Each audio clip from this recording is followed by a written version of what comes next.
before the flood, before any king, before any nation. Something descended from the sky that the world has never recovered from. They were not alone for long. What descended from heaven took human wives, and the children they bore were not human. The Bible calls them the Nephilim, the Mighty Men of Renown. Their evil was so complete that God washed the entire earth clean. And yet, centuries later, the giants returned. How? This is the story of how heaven invaded earth, how the flood was meant to end them, and how they came back anyway. Chapter 1, the verse most people miss. There is a verse in the book of Genesis that almost no one notices. It is the 4th verse of the 6th chapter. The Bible has just told us that the sons of God came down and took the daughters of men as wives. Then comes this line: there were giants in the earth in those days, and also after that, when the sons of God came in unto the daughters of men, and they bare children to them. The same became mighty men, which were of old, men of renown. Most readers absorb that verse the same way they absorb everything else in Genesis 6, as ancient mythology, as background, as the strange setup for the story of Noah and the flood that comes next. But hidden inside that single verse are 4 words that change the entire story. And also after that, read it again, slowly, and let the meaning sink in. There were giants in the earth in those days, and also after that. After what? The Bible is about to tell you. Just a few verses later, God looks at the corruption that has spread across the earth, and he decides to wipe it clean. Every man, every woman, every animal, every Nephilim. The flood is coming.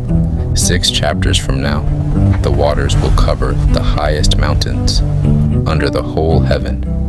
The text will say it plainly.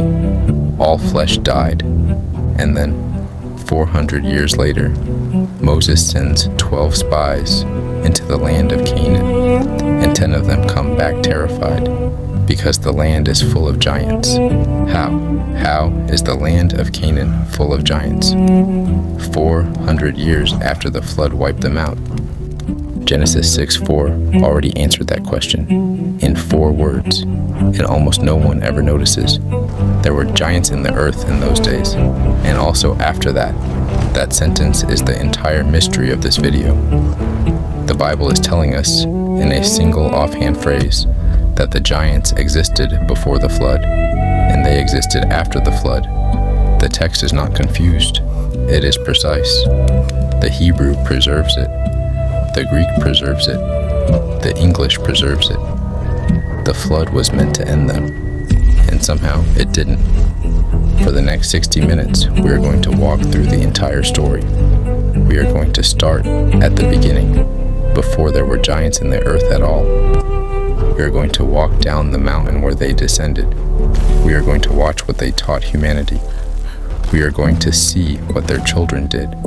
We are going to watch the flood arrive, and we are going to follow the giants who somehow came back. By the end of this video, you will have the answer to the most overlooked question in Genesis 6, and the answer is not what most Christians think. Before we go any further, do something for me.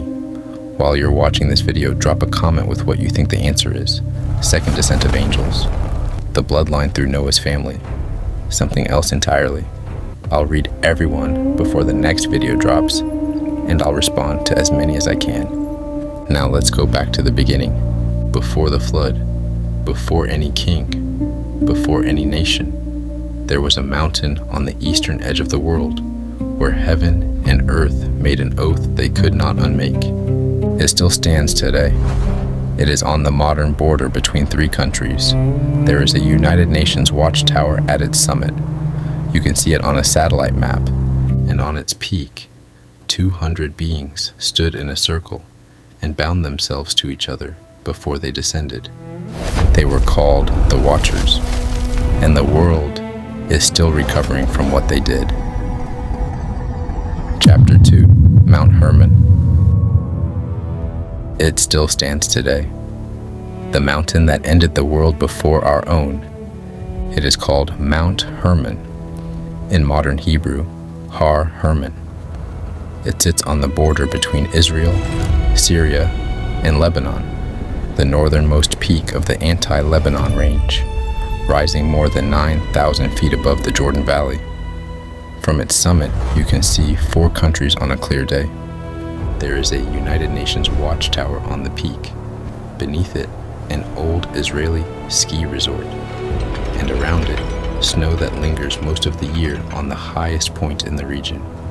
The mountain is so prominent that ancient travelers used it as a landmark from 100 miles away. But the name of the mountain tells you what happened there. In Hebrew, the word Hermon shares a root with the word harem, which means devoted, set apart, banned, sworn. The mountain is named for an oath. The book of Enoch tells us what that oath was and who swore it. It came to pass when the children of men had multiplied, that in those days were born unto them beautiful and comely daughters. And the angels, the children of the heaven, saw and lusted after them, and said to one another, Come, let us choose us wives from among the children of men, and beget us children. That is the opening verse of the 6th chapter of 1 Enoch, the same opening that Genesis 6 gives us in 2 verses. Enoch gives us in 100. It is the longer, ancient version of the story the Bible compresses, and it gives us the names. 200 watchers descended. Their chief was named Semjaza. His second was Azazel. Beneath them stood the lieutenants, Araklba, Ramael, Kokabil, Tamiel, Ramiel, Daniel, Ezekiel, Barakijal, Asael, Armaros, Batarjal, Ananel, Zakiel, Samsapel, Satarel, Turel, Jomjael, Sariel. Each one named, each one remembered, each one bound to the others before they took the step that they could not take back. And here is where most people get the story wrong. You would think the Watchers descended to take human wives, that the marriages came first, and everything else came after. But the book of Enoch tells us they came down to teach humanity first, and the marriages came later. The wives were not the beginning. The wives were the consequence. Before any of that, they bound themselves to each other on the summit of Mount Hermon. 1 Enoch chapter 6, verse 5. Then swear they all together, and bound themselves by mutual imprecations upon it. They swore an oath together. They bound themselves with curses. They would call down on each other if any of them tried to back out. They made it impossible to return to heaven, and then they descended. Why bind themselves first? Because what they were about to do could not be undone. The angels of God do not violate their nature lightly. They knew on the summit of that mountain that the line they were about to cross was a permanent one, so they bound each other to it. No second thoughts, no retreat. 2 centuries before Christ, Jewish tradition called the place where this happened the Mountain of the Oath, the same root word, harem. The mountain remembered what was done on it, and the canon of Scripture confirms what Enoch describes. The letter of Jude in the New Testament reads, in chapter 1, verse 6, And the angels, which kept not their first estate, but left their own habitation, he hath reserved in everlasting chains, under darkness, unto the judgment of the great day. The second letter of Peter says the same, chapter 2, verse 4. God spared not the angels that sinned, but cast them down to hell, and delivered them into chains of darkness, to be reserved unto judgment. These are not poetic abstractions. The New Testament names a specific event, a specific class of angels, a specific sin, a specific judgment. And both letters point back to the same act. The Watchers who left their first estate, the angels who descended. That is what happened on Mount Hermon, and what they did next ended a world. Chapter 3, The Forbidden Knowledge. Heaven taught mankind something it was never meant to know. Before the Watchers took human wives, they did something else first. They opened the locked rooms of heaven and gave away what was inside. They taught humanity the secrets that had not been theirs to receive. The book of Genesis does not record this. The book of Enoch does. And what it records is precise. It names the teachers. It names the subjects. It names what each watcher gave to mankind.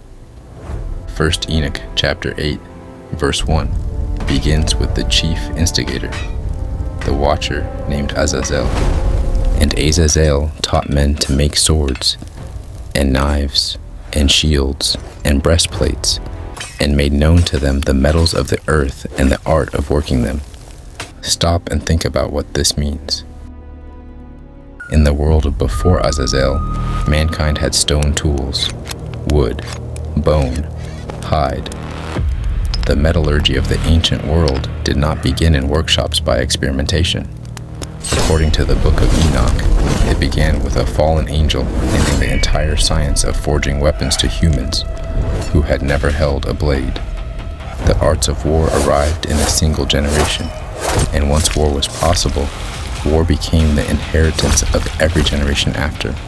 But Azazel did not stop at weapons, and bracelets, and ornaments, and the use of antimony, and the beautifying of the eyelids, and all kinds of costly stones, and all coloring tinctures, cosmetics, jewelry, the painting of eyelids with crushed antimony, a black powder that would become the signature look of every queen of Egypt for the next 3,000 years, the cutting of gemstones, the art of dyes, the making of a human face into something other than what it was at birth. Azazel gave humanity the weapons of war and the arts of vanity in the same lesson. Both were forbidden. Both spread anyway, and the other watchers each had their specialty. Semjaza taught enchantments and reed cuttings. Armaros taught the resolving of enchantments. Barakijal taught astrology. Kokabiel taught the constellations. Ezekiel taught the knowledge of the clouds. Arakiel taught the signs of the earth. Shamsiel taught the signs of the sun. Serial taught the course of the moon. This is not a story about angels who fell in love. This is a story about angels who broke open the storehouses of heaven and emptied them onto the earth. They taught the sciences of the natural world and the dark arts of the supernatural one in the same generation. Sorcery, astrology, the reading of weather, the cutting of plants for medicine and for poison, the arts of healing and the arts of curse, the map of the stars, the calendar of the moon, the breaking of the spells they themselves had taught, all of it given to a generation that had not earned it. There is a reason the Bible treats the rise of human knowledge with such caution in those early chapters. Tubal-Cain, in Genesis chapter 4, is named as the first forger of every cutting instrument of brass and iron. He arrives a few generations before the flood. The Bible does not explain how he learned to do it. The book of Enoch does. The Watchers gave humanity 1,000 years of advancement in a single generation, a power surge through a wire that was not built to carry it. And the result was the world that Genesis chapter 6 describes, a world where every imagination of the thoughts of man's heart was only evil continually. What had been given as a gift became a weapon. What had been taught as wisdom became sorcery. The Watchers did not just contaminate the bloodline of humanity through their children, they contaminated the mind of humanity through their teaching. And while these teachings reshaped the human world, something else was being born inside it. Chapter 4, Daughters of Men. They were not the first beings to want what humans had, but they were the first to leave heaven to take it. The book of Genesis tells the story in 2 short verses. The book of Enoch tells it across an entire chapter. Both arrive at the same place. And it came to pass, when men began to multiply on the face of the earth, and daughters were born unto them. that the sons of God saw the daughters of men that they were fair, and they took them wives of all which they chose. 6 chapters into the Bible, 3 verses before the flood begins, the text is unhurried, and it does not flinch. The sons of God saw the daughters of men that they were fair, and they took them wives of all which they chose. Now read the same event in 1 Enoch chapter 7 verse 1. And they took unto themselves wives, and each chose for himself one. And they began to go in unto them, and to defile themselves with them. Each chose for himself one. There were 200 of them, 200 bound watchers, 200 women taken from the early human civilizations, 200 marriages that should never have happened. This was not a courtship. It was not the first interspecies love story in the ancient world. This was beings who had stood before the throne of God, leaving that throne forever for women whose grandmothers had been formed from dust. Heaven traded itself for earth, and the New Testament knew exactly what happened. The letter of Jude says it without ambiguity. The angels which kept not their first estate, but left their own habitation.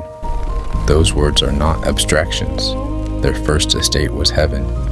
Their own habitation was the presence of God. They left it. They did not lose it. They left it. They left a throne to chase a woman's face. Once they took her, they could never return. The marriages began, and then the pregnancies began, and the women knew.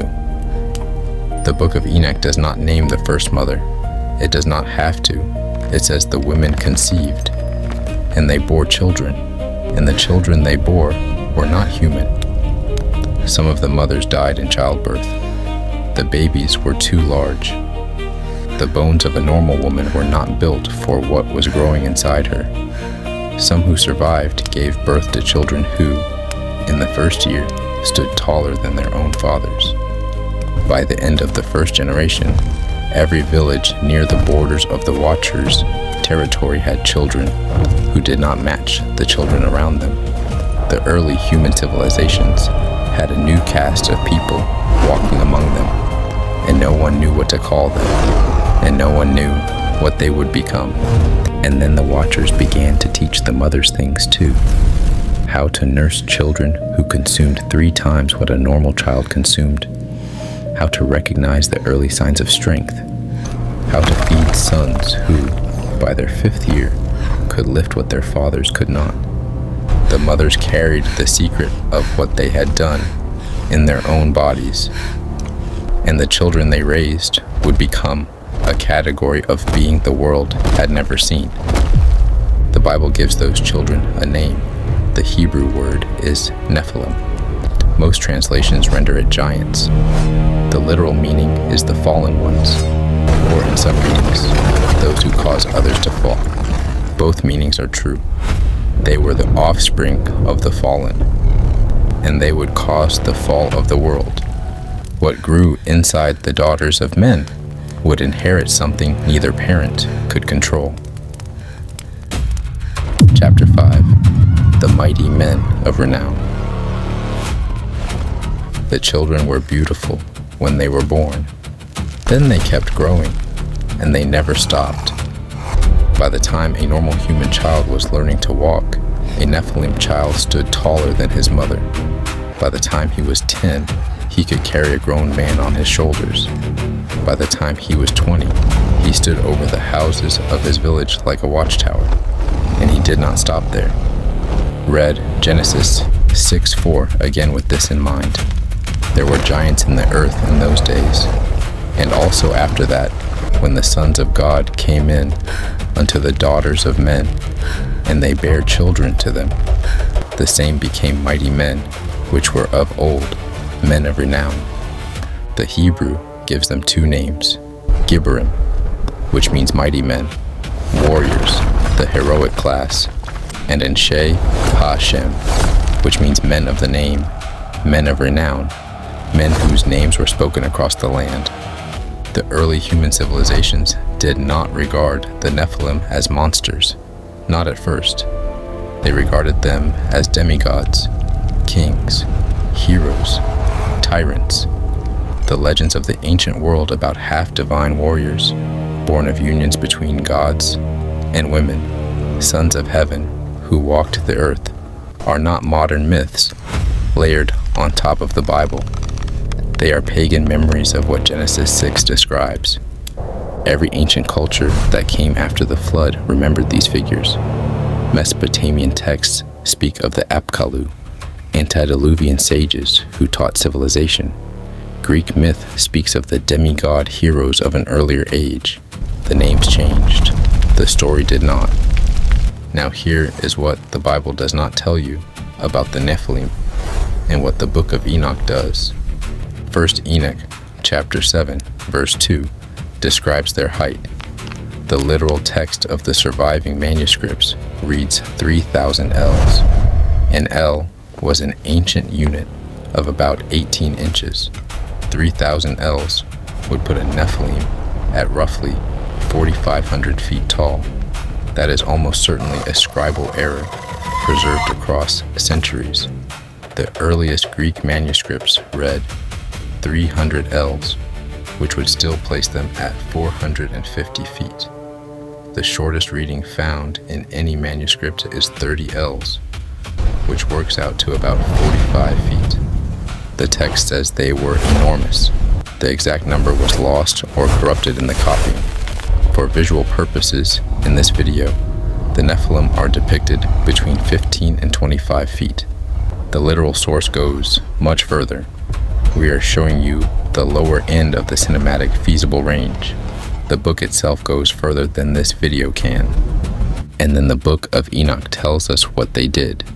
You would expect beings of half-angelic stock to use their strength to protect mankind. They used it to consume it. 1 Enoch chapter 7, verse 3. Quote, "They consumed all the acquisitions of men, every field, every herd, every storehouse, every harvest. Whatever a village produced, a Nephilim ate first. By the time he had moved on, there was nothing left for the family that had grown it. The Watchers had taught humanity to farm at scale. The Nephilim took the entire scale for themselves. And when the food ran out," verse 4, quote, "the giants turned against them and devoured mankind." Read that again. The giants turned against them and devoured mankind. This is not a metaphor for cruelty. The book of Enoch is describing exactly what it says. The Nephilim ate the humans, the fathers their own children, the mothers their own neighbors. The early civilizations that had welcomed them as demigods discovered that what they had welcomed could not be filled. And it did not end there. Verse 5. They began to sin against birds, and beasts, and reptiles, and fish, and to devour one another's flesh, and drink the blood. Every category of created life, birds, beasts, reptiles, fish, even each other. The Nephilim became predators of every kind of body that drew breath. The categories of clean and unclean had not yet been given to mankind. The categories of forbidden food had not yet been distinguished.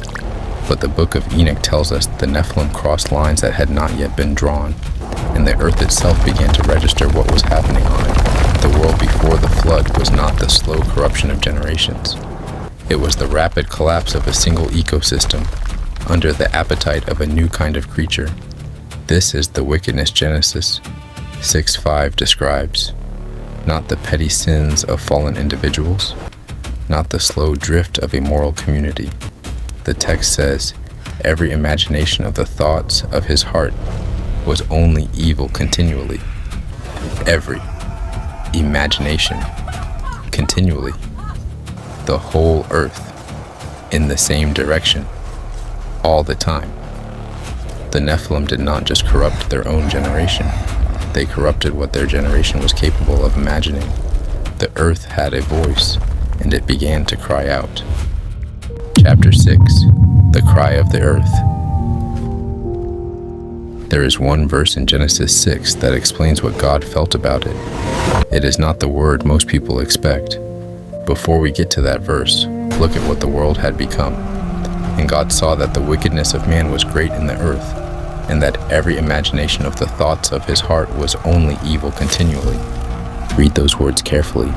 Every imagination, every of the thoughts of his heart, of all of mankind, was only evil. Not occasionally evil, not mostly evil, only evil, continually. Not in waves with peace between, continuously, without pause. The Bible is describing a planet whose moral life has collapsed entirely. There was no remnant of righteousness in the daily thought of the average person. The teachings of the Watchers had spread. The appetites of the Nephilim had spread further. The civilizations that had grown up around them had been hollowed out from the inside. And the book of Enoch tells us that what was happening on the earth did not stay on the earth. In 1 Enoch chapter 9, the cry of the corrupted earth itself reached the throne of heaven. The text says that 4 archangels looked down upon the world and saw what was being done on it.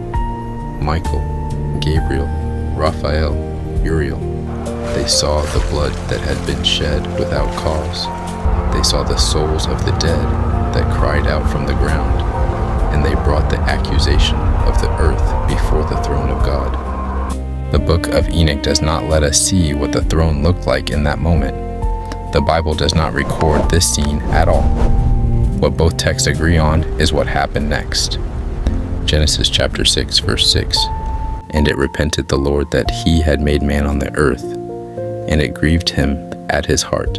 Grieved, that is the word, not enraged, not angered, not vengeful. The Hebrew word is nachem, which carries the meaning of being moved, being sorry, being grieved to the heart. The same word the King James renders here as repented. God looked at the earth he had made, and he was heartbroken at what it had become. This is not a wrathful God making a snap decision in fury. This is a heartbroken creator making the hardest decision a creator can make about the work of his own hands.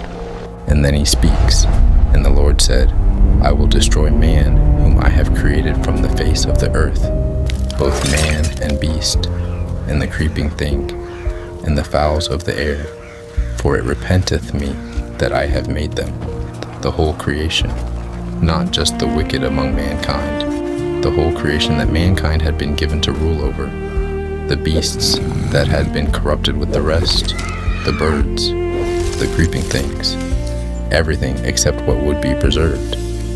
This is what grief looks like in the mouth of God. It is not punishment in the form of fire from the sky. It is not the burning of cities. It is the patient, terrible decision to wash the entire earth clean and start again. And then, in the very next verse, the exception. But Noah found grace in the eyes of the Lord. 8 souls out of all the earth, a man, his wife, their 3 sons, and the wives of those sons, 8 people who had not been entirely consumed by what had spread through the rest.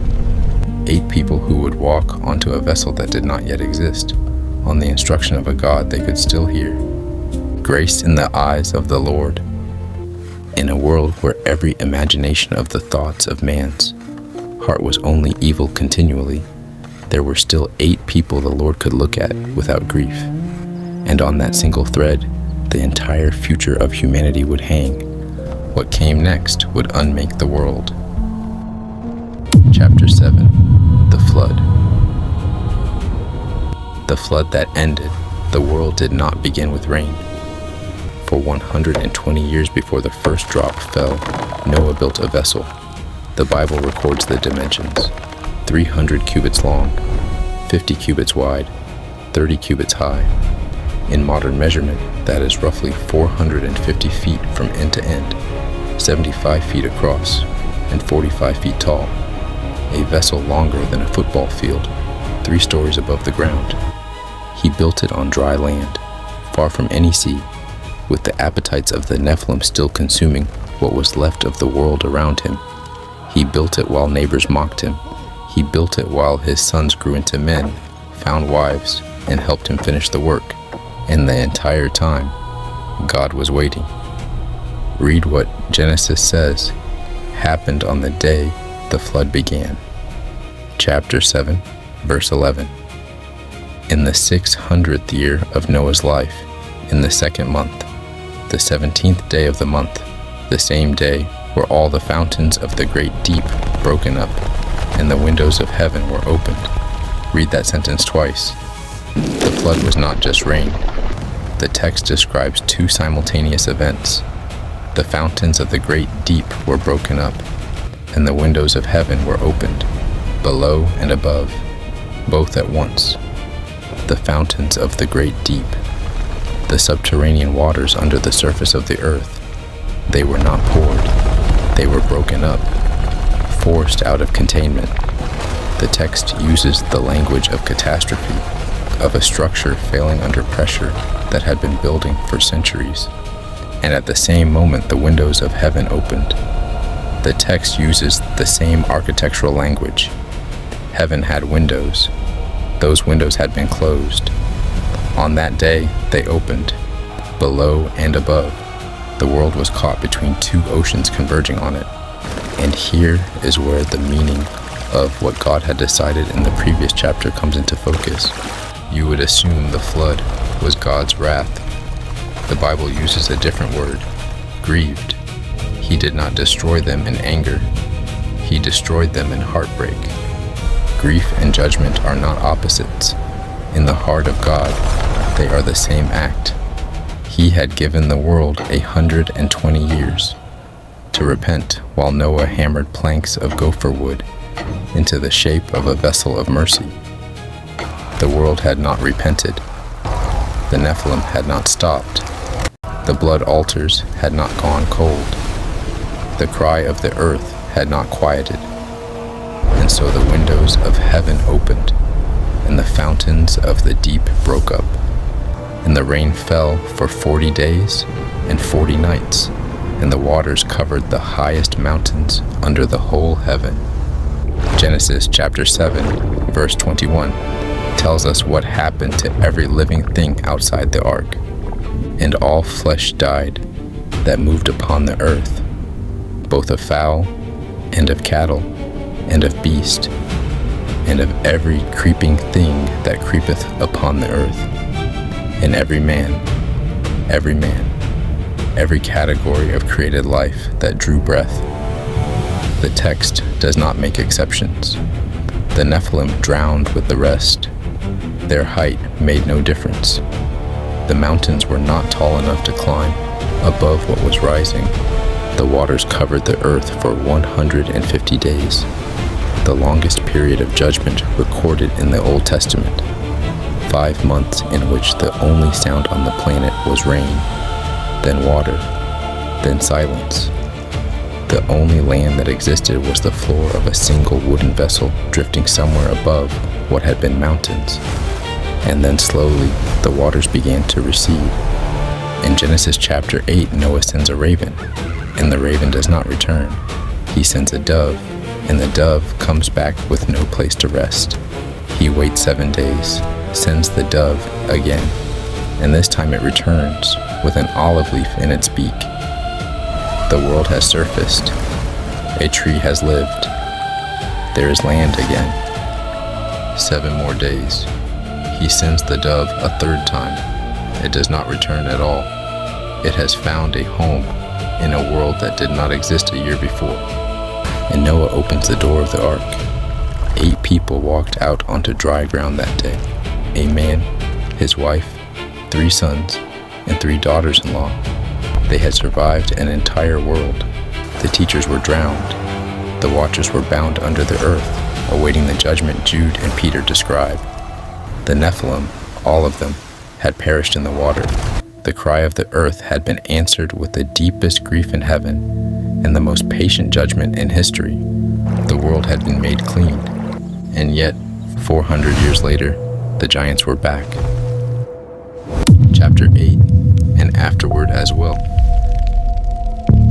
At the start of this video, I promised you the answer to a question, the question hidden in 4 words of Genesis 6, verse 4. And also after that, you have now seen what happened before the flood, the descent on Mount Hermon, the teaching of forbidden knowledge, the marriages, the Nephilim who devoured the world, the grief in the heart of God, the 40 days of rain, the 150 days of waters, the 8 souls who walked out of the ark onto a planet that had been wiped clean. And 400 years later, the giants were back. So here's the answer. You would think the Bible would tell us how the giants returned. It does not. It gives us 3 possibilities, and one of them contradicts the literal text itself. Let us walk through them, honestly, the way the texts present them. Theory 1. A second descent. Some traditions in the book of Enoch and the book of Jubilees hint that a second wave of watchers descended after the flood, that what happened on Mount Hermon happened again on some other peak, in some other generation, with new angels who had not yet been bound. Be honest about what the texts actually say. They do not declare a second descent, they hint at it. Later Jewish and early Christian traditions extrapolated from those hints into a more confident claim, but the source texts themselves are ambiguous. The second descent is interpretive, not explicit. This is the theory most often cited by modern teachers who hold to a strong supernatural reading of post-flood giants. It is plausible. It is not contradicted by Scripture, but it requires us to believe in an event the Bible does not name. Theory 2. The bloodline survived through Noah's family. This is the simplest possible reading of Genesis 6:4. The verse says, "There were giants in those days," and also after that. The most direct way to harmonize that sentence with Genesis 7:21, which says every man perished in the flood, is to recognize that one of the women on the ark carried the Nephilim line in her genealogy. Jewish tradition has a name for the most likely candidate, Naamah, the wife of Ham. In some rabbinic readings, she was descended from Cain, and in some traditions, her own line carried the contamination of the watchers through her mother's side. The Bible itself is silent on her ancestry. Genesis names her grandfather as Methuselah in the line of Cain, but it does not name her mother. Her ancestry is one of the blanks the Bible leaves us.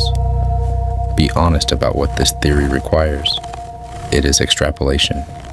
It rests on a single rabbinic tradition that names a single woman the Bible does not name, but it has one advantage.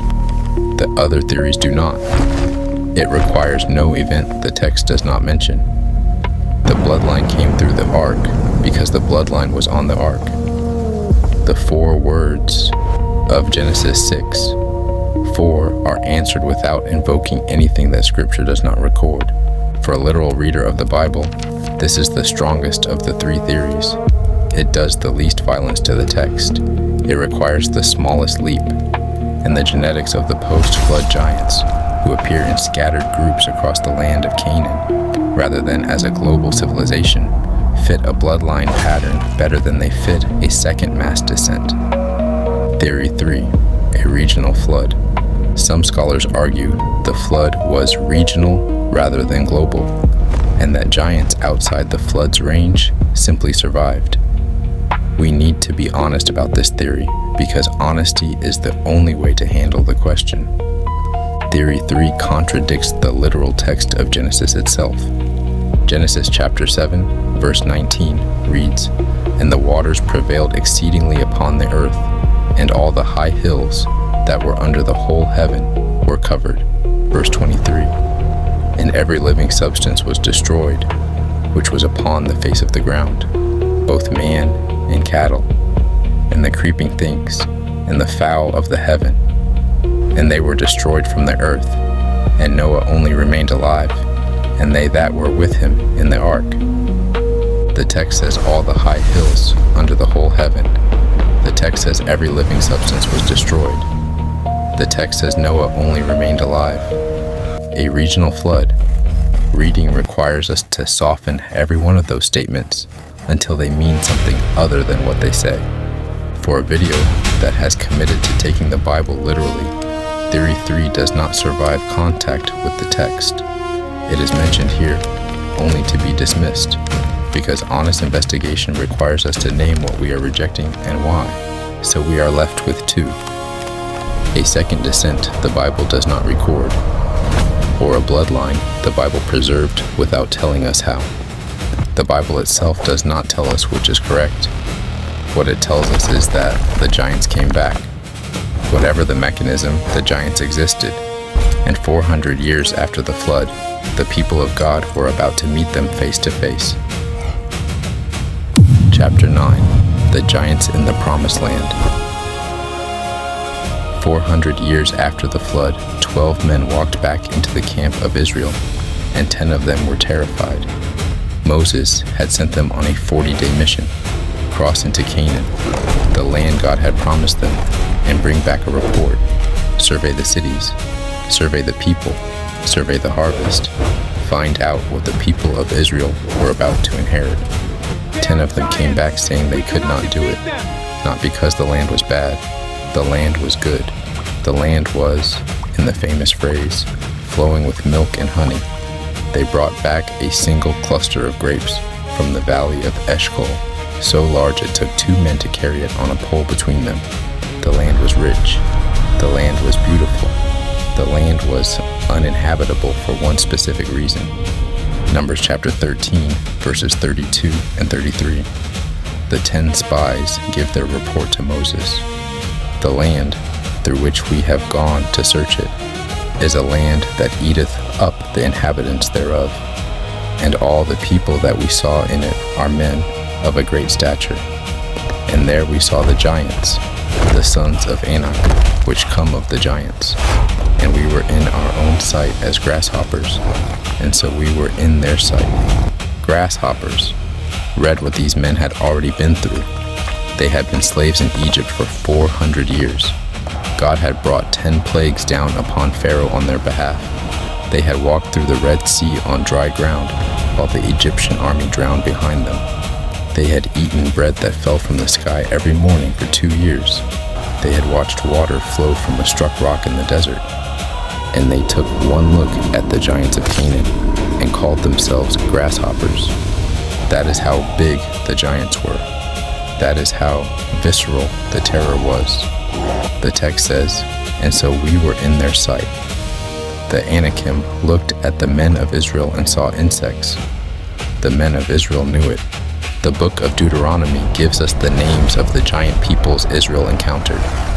They were not one tribe. They were many. They were everywhere. The Emim, east of the Jordan, in the land that would later be given to Moab. Deuteronomy 2:10 describes them as a people great, and many, and tall, as the Anakims. The Zamzumim, in the territory of Ammon. Deuteronomy 2:20 says of them, that also was accounted a land of giants. Giants dwelt therein in old time, and the Ammonites called them Zamzumims, a people great, and many, and tall as the Anakims. The Anakim, the most famous of the post-flood giants, centered around Hebron in the southern hills of Canaan, descended from a man named Enoch. Their height is what made the 10 spies despair. The Rephaim spread throughout the region of Bashan, north of the Sea of Galilee. The largest of them was the king of all that land. His name was Og. Og, the king of Bashan, was the last of the Rephaim. Deuteronomy chapter 3 verse 11 tells us about him in a single sentence that has fascinated readers for 3,000 years. For only Og, king of Bashan, remained of the remnant of giants. Behold, his bedstead was a bedstead of iron. Is it not in Rabbath of the children of Ammon? 9 cubits was the length thereof, and 4 cubits the breadth of it, after the cubit of a man. Let us walk through what the Bible just told us, because the details matter. His bedstead was a bedstead of iron. Iron in the Bronze Age was extraordinary. Most weapons and tools were bronze, an alloy of copper and tin. The Iron Age proper had not yet begun in the Eastern Mediterranean. For a bed of this size to be forged in iron required metallurgical capability that almost no civilization possessed at the time. The bed was a feat of engineering as much as a piece of furniture. 9 cubits was the length thereof, and 4 cubits the breadth of it. The text specifies after the cubit of a man, meaning a standard cubit of about 18 inches, not a long royal cubit. 9 times 18 is 162 inches, 13.5 feet long. 4 cubits wide is 6 feet, a bed 13.5 feet long and 6 feet wide, forged in iron in the Bronze Age. And the most striking detail, is it not, in Rabbath of the children of Ammon, the Bible is telling us, in the present tense, that the bed survived as a relic in the capital of the Ammonites. The same city today is Ammon, the capital of Jordan. The text reads as if pointing readers toward a physical landmark they could go and verify. This is not legend. This is a numbered, located, physical artifact recorded in the canon of Scripture. Og of Bashan was real. His bed was real. The bed was preserved. The Bible expected its readers to know that. 40 years after the spies returned terrified, a new generation of Israel finally entered Canaan. Joshua led them. He cut off the Anakim from the mountains, from Hebron, from Debir, from Anab, from the hills of Judah and Israel. Joshua chapter 11, verses 21 and 22. And at that time came Joshua, and cut off the Anakims from the mountains, from Hebron, from Debir, from Anab, and from all the mountains of Judah, and from all the mountains of Israel. Joshua destroyed them utterly with their cities. There was none of the Anakims left in the land of the children of Israel. Only in Gaza, in Gath, and in Ashdod there remained. There was none of the Anakims left in the land of the children of Israel, except in 3 cities: Gaza, Gath, Ashdod. Remember that name, Gath. 400 years after the Anakim were driven into Gath, the largest of them would walk out of that city alone and challenge the army of Israel. Chapter 10, the last of the giants. There was one giant the Bible names by his height, his armor, the weight of his spear, and the city where he was born. He had been a warrior since he was a boy. His name was Goliath. He was from Gath, the last great holdout of the Anakim line in the land of Israel, the bloodline that had survived Joshua's purge, the bloodline that had survived the flood, the bloodline that traced back to the Watchers themselves. He was the largest of his line. The Bible tells us his exact dimensions. 1 Samuel chapter 17, verse 4. And there went out a champion out of the camp of the Philistines, named Goliath, of Gath, whose height was 6 cubits and a span. 6 cubits and a span. In the Masoretic Hebrew text that the King James Bible translates, that is 6 standard cubits of 18 inches each, plus a span of about 9 inches. 9 feet, 9 inches tall. The Septuagint, the older Greek translation of the Old Testament, and the oldest copies found among the Dead Sea Scrolls, read 4 cubits and a span, which would place Goliath at 6 feet, 9 inches. The Christian tradition has long preferred the Masoretic reading. Either way, he was the largest man on the field that day, and his armor confirmed it. Verses 5 through 7. And he had an helmet of brass upon his head, and he was armed with a coat of mail, and the weight of the coat was 5,000 shekels of brass. And he had greaves of brass upon his legs, and a target of brass between his shoulders. And the staff of his spear was like a weaver's beam, and his spear's head weighed 600 shekels of iron, and one bearing a shield went before him. Stop and add this up. Brass helmet on his head, brass scale mail covering his torso, weighing 5,000 shekels, which is roughly 125 pounds. Brass greaves on his legs, a brass target, a piece of plate armor between his shoulders, a spear with a shaft as thick as a weaver's beam, the heaviest beam in a Bronze Age loom, a spear head of iron weighing 600 shekels, which is 15 pounds, and an armor bearer who walked ahead of him, carrying a separate shield. This was a man encased in metal, carrying weapons no normal soldier could lift. And for 40 days, he walked into the valley between the armies and dared anyone in Israel to come fight him. For 40 days, no one would. And then a teenage shepherd from Bethlehem arrived with bread and cheese for his older brothers. David was not a soldier. He had not been part of the army. He had been keeping his father's sheep. When he heard Goliath's challenge, he asked the simplest question in the camp: why is no one fighting him? Saul, the king of Israel, finally summoned him, tried to put his own royal armor on him. David could not move in it. He took it off. He went down to the brook and chose 5 smooth stones. He took his shepherd's sling, and he walked into the valley. You would assume Goliath died because he was finally outmatched. He died because he was outsmarted. David refused the armor of a king to fight as a shepherd. Goliath saw him coming, a boy, unarmored, carrying a stick. He cursed David by his gods. He told David he would feed his flesh to the birds. And David answered him, "Thou comest to me with a sword, and with a spear, and with a shield. But I come to thee in the name of the Lord of hosts, the God of the armies of Israel, whom thou hast defied."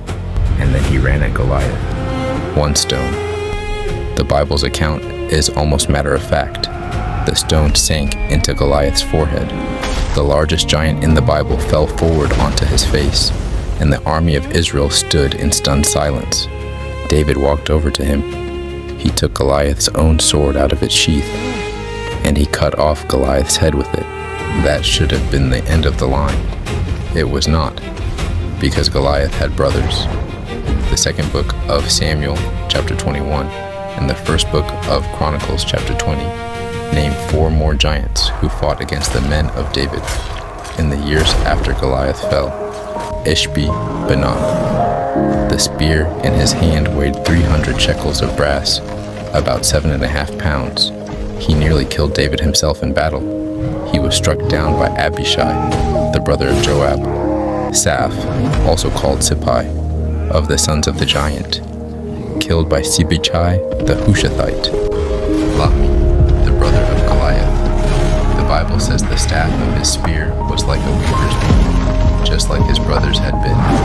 He was killed by Elhanan, and the 4th was unnamed. The Bible knows him by a single feature. 2 Samuel, chapter 21, verse 20. And yet again there was war at Gath, where was a man of great stature, that had on every hand 6 fingers, and on every foot 6 toes, 24 in number. And he also was the son of the giant.